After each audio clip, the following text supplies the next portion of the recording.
Hi friends, చూడండి ఈరోజు పొద్దున్నే అమ్మ స్టైల్లో గోవా పచ్చడి చేయాలనుకున్నా.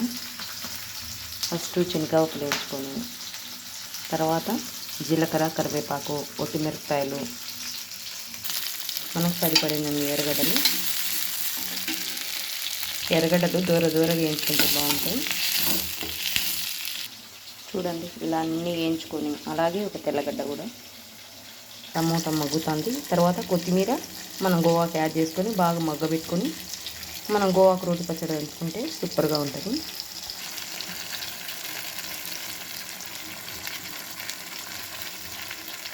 కొద్దిసేపు మగ్గబెట్టుకొని మనం గోవాకు వేసుకుంటే రెండు మగ్గిపోతాయి. ఇట్లా అంత గోవాకు కూడా వేసిన తర్వాత మనం మూత పెట్టుకొని లో ఫ్లేమ్లో మగ్గబెట్టుకుంటే బాగా మగ్గిపోతుంది. ఆకు ముదురుగా ఉందని ఒక గ్లాస్ నీళ్ళు పోసా. చూడండి అన్నీ ఇలా వేయించుకొని రోట్లో దంచుకొని మనం దంచిన తర్వాత ఒక వీడియో తీస్తాం.